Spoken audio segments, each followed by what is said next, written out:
Selamat datang di Samudra Ilmu Indonesia. Jurnal yang akan kita bahas hari ini berjudul Pengaruh Jarak Tanam dan Dosis Pupuk Kandang Ayam Petelur Terhadap Pertumbuhan dan Hasil Tanaman Tomat, karya Ali Hasan, Ekoha Juaningsi. Mileage Obats produktivitas tanaman tomat di wilayah Nusa Tenggara Timur masih menunjukkan fluktuasi dan cenderung lebih rendah dibandingkan rata-rata nasional. Kondisi ini disebabkan oleh berbagai kendala, terutama rendahnya kesuburan tanah dan pengelolaan hara yang belum optimal. Praktik pemupukan yang belum tepat, baik dari segi dosis, waktu aplikasi, maupun jenis pupuk, menyebabkan ketersediaan unsur hara tidak seimbang. Selain itu, rendahnya aktivitas mikroorganisme tanah turut menghambat proses mineralisasi hara dan meningkatkan kerentanan tanaman terhadap hama dan penyakit. Oleh karena itu, diperlukan pendekatan terpadu melalui pengaturan jarak tanam dan pemanfaatan pupuk organik untuk meningkatkan produktivitas secara berkelanjutan.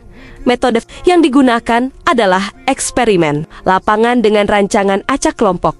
Hasil penelitian menunjukkan bahwa kombinasi perlakuan memberikan pengaruh nyata terhadap pertumbuhan vegetatif tanaman, khususnya tinggi tanaman. Perlakuan terbaik diperoleh pada jarak tanam 60 x 50 cm dengan dosis pupuk kandang 30 ton atau H yang menghasilkan tinggi tanaman tertinggi. Hal ini disebabkan oleh rendahnya tingkat kompetisi antar tanaman, sehingga setiap individu dapat memperoleh cahaya, air, dan unsur hara secara optimal. Sebaliknya, jarak tanam yang lebih rapat menyebabkan persaingan tinggi, sehingga pertumbuhan tanaman terhambat.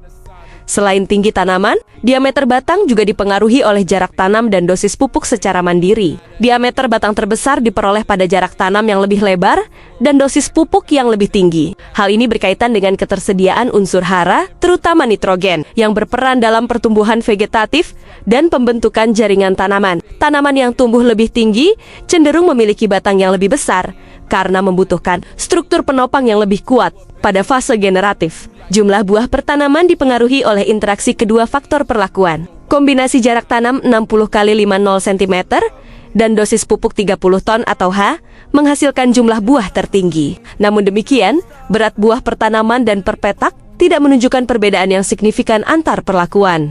Hal ini menunjukkan adanya trade-off antara jumlah populasi tanaman dan hasil pertanaman, di mana jarak tanam yang lebih rapat dapat meningkatkan populasi, tetapi tidak selalu meningkatkan hasil secara keseluruhan, akibat tingginya kompetisi secara keseluruhan. Penelitian ini menyimpulkan bahwa pengaturan jarak tanam dan pemberian pupuk kandang ayam petelur merupakan faktor penting dalam meningkatkan pertumbuhan dan hasil tanaman tomat. Segera kirimkan naskah terbaik Anda dan bergabunglah bersama kami dengan mengakses web jurnal Samudra Ilmu Indonesia dan bagikan video ini ke orang-orang terdekatmu.